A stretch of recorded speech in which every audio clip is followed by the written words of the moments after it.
বড় আপুর বাসায় বেড়াতে গিয়েছিলাম আর সেখানে আমার যে ছোট ভাগ্নি আছে ও হচ্ছে আমাদের জন্য ভিন্ন স্বাদে অন্যরকমভাবে আজকে প্রথম ইউটিউব দেখে একটা বিরিয়ানির রেসিপি রান্না করেছে।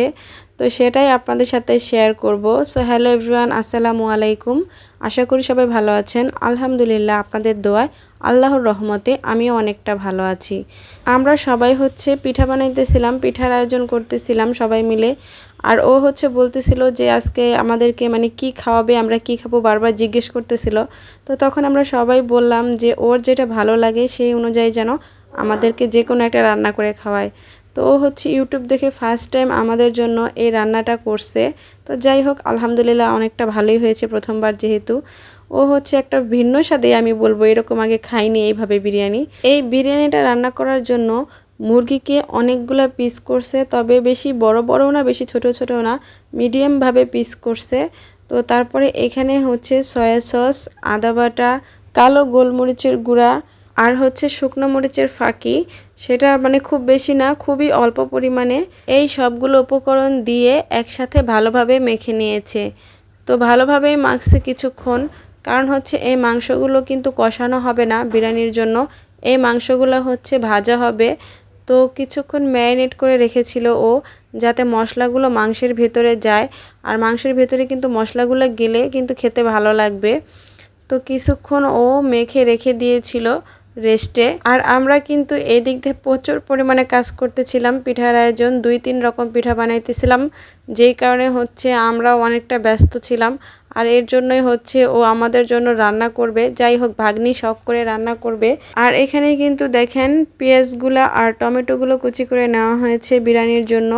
আর এদিক দিয়ে ফ্রাই প্যানে অলরেডি কিন্তু মাংস ভাজতে দিয়ে দেওয়া হয়েছে। তো মাংসগুলো কিন্তু একদম মিডিয়াম আঁচে খুবই আস্তে আস্তে ভাজতে হবে, মানে অল্প আঁচ দিয়ে ভালোভাবে ভেজে নিতে হবে মাংসগুলো। এই মাংসগুলো যেহেতু বিরিয়ানির জন্য কষানো হবে না, সেহেতু ভাজাটা ফ্রাইটা অবশ্যই ভালো হতে হবে। যদি ভাজাটা ভালো না হয় তাহলে কিন্তু একদমই কাঁচা থাকবে। এই কারণে একদম অল্প আঁচ দিয়ে মাংসগুলোকে ঢেকে ভালোভাবে ভেজে নিতে হবে। তো মাংসগুলো কিন্তু ভাজা হয়ে গেছে, তো এগুলো হচ্ছে উঠাই নিব। তারপর হচ্ছে আরও কিছু মাংস আছে, সেগুলো হচ্ছে দিয়ে দেওয়া হবে। বড় বোন কিন্তু মার মতোই হয়, বড় বোনের ভালোবাসাটাও কিন্তু মার মতোই হয় যেহেতু বড়। তো আপা হচ্ছে খুবই অসুস্থ, আপনারা সবাই দোয়া করবেন আমার বোনের জন্য, যে কোনোভাবেই হোক ও একটু অসুস্থ, যে কারণে আমরা সবাই গেছিলাম আপার হচ্ছে বাড়িতে। আপাকে দেখতে দেখতে গিয়ে হচ্ছে আপার পিঠা খাইতে মন চাইতেছিল, বলতেছিল বাচ্চাদেরকে পিঠা বানিয়ে দেওয়ার জন্য। তো এর জন্যই কিন্তু আমরা সবাই গিয়ে আপাকে হাতে হাতে পিঠাগুলো বানিয়ে দিয়ে আসি। আর আমার আপার জন্য সবাই অবশ্যই অবশ্যই অনেক দোয়া করবেন, আপু খুবই অসুস্থ। আর এদিক দিয়ে কিন্তু মাংস ভাজা শেষ আর পোলার চালটা মেপে নেওয়া হচ্ছে। আমিও হচ্ছে আমার ভাগ্নিকে হাতে হাতে হেল্প করতেছিলাম, কারণ ও একা একা করবে। কিছুক্ষণ পিঠার ওইখানে যাই, আবার কিছুক্ষণ ভাগ্নির কাছে আসি। ও তো ছোট, যতই বড় হোক না কেন আমাদের কাছে কিন্তু ছোটই। আর বিরিয়ানিতে দেওয়ার জন্য এখানে রসুনগুলো ছিলে নেওয়া হয়েছে, এগুলো ছেঁচে তারপরে বিরিয়ানিতে দেওয়া হবে। তো আমি হচ্ছে ভাগ্নিকে চালগুলো ভালোভাবে ধুয়ে দিতেছি। তো চালগুলো কিন্তু সবসময় পোলাও বা বিরিয়ানির জন্য ধুয়ে ঝরা দিলে ভালো হয় চাল নিতে, কিন্তু আমি তখন তাড়াতাড়িতে মানে চাল নিয়েও খুঁজে পেতেছিলাম না, যেহেতু সময় অনেক কম, ওইভাবেই রেখে দিয়েছিলাম। কিন্তু পোলাও চালটা কিন্তু ঝরা দিয়ে রাখলে পোলাওটা কিন্তু খুবই ভালো হয়। তো এদিক দিয়ে হচ্ছে তেল দিয়ে দেওয়া হয়েছে বিরিয়ানির জন্য, সেখানে হচ্ছে এলাচ আর দারুচিনি দিয়ে দেওয়া হয়েছে। একটা কথা কেউ ভাববেন না যে আমরা তেজপাতা খাই না, আসলে তেজপাতা ফুরিয়ে গিয়েছিল যার কারণে তেজপাতাটা আর দেওয়া হয় নাই। এখন হচ্ছে ঝুরি করে রাখা পেঁয়াজগুলো দিয়ে দেওয়া হলো, এটাকে ভালোভাবে একটু ভেজে নেব কিছুক্ষণ। আর এদিক দিয়ে কিন্তু সেই রসুনগুলো ছেঁচা হইতেছে, রসুনগুলো দেওয়ার জন্য ভালোভাবে ছেঁচে নেওয়া হবে। তো টমেটো কুচি করা হয়েছিল, সেই টমেটো কুচিগুলোও দিয়ে দেওয়া হলো। টমেটোগুলো ভালোভাবে কিছুক্ষণ ভেজে নেব নেড়ে চেড়ে। টমেটোগুলো ভাজা হয়ে গেলে এখানে হচ্ছে আদা বাটা দিয়ে দিব। মাংস যখন ম্যারিনেট করা হয়েছিল তখন কিন্তু অনেকটা আদা দিয়ে দেওয়া হয়েছিল। এখানে যদি বেশি আদা দেওয়া হয় তাহলে কিন্তু মানে আদার যে স্মেল ওটা বেশি পরিমাণে হয়ে যাবে। আর এত পরিমাণে আদার স্মেল হলে কিন্তু আসলে কোনো খাবারই খাওয়া যায় না, তার জন্য এখানে অল্প পরিমাণ দেওয়া হলো। আর সেই রসুন কুচিগুলো এখন আদার সাথে দিয়ে ভাজা হবে, একদম ইউনিক স্টাইল, আমি কখনোই আসলে আগে এভাবে খাইনি।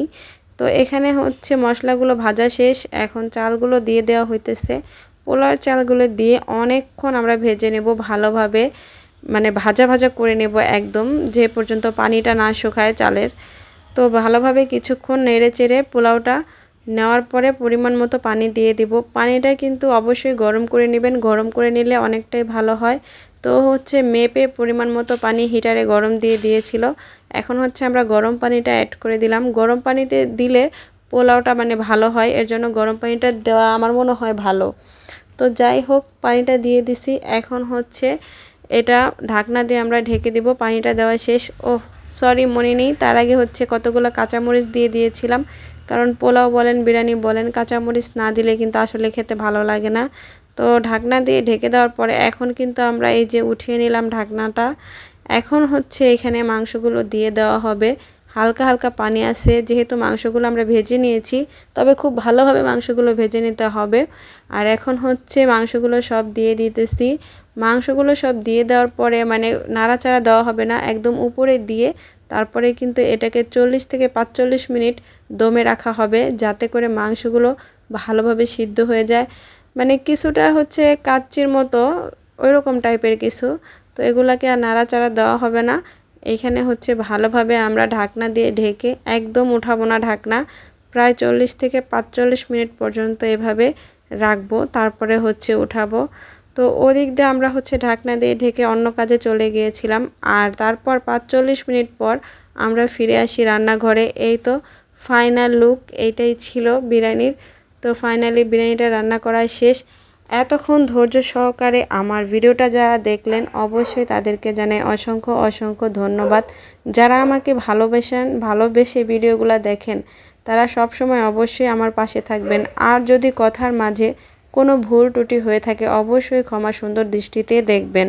রেসিপিটা এমনভাবে কেউ রান্না করে কখনো খাইছেন কিনা অবশ্যই কমেন্ট করে জানাবেন। আর রান্নাটা কেমন হয়েছে অবশ্যই কিন্তু কমেন্ট করে জানাবেন, কারণ এটা পুরাই আমার ভাগ্নি রান্না করছে। অবশ্যই আপনারা কিন্তু কমেন্ট করবেন রান্নাটা কেমন হয়েছে। যারা আমার পাশে আছেন তাদেরকে তো অসংখ্য ধন্যবাদ জানাই। আর যারা নতুন আমার ভিডিওটা দেখতেছেন তাদের কাছে যদি একটু হলেও ভালো লাগে অবশ্যই লাইক, কমেন্ট এবং সাবস্ক্রাইব করে আমার পাশেই থাকবেন। আজকে এই পর্যন্তই, ভালো থাকবেন সবাই। খোদা হাফেজ।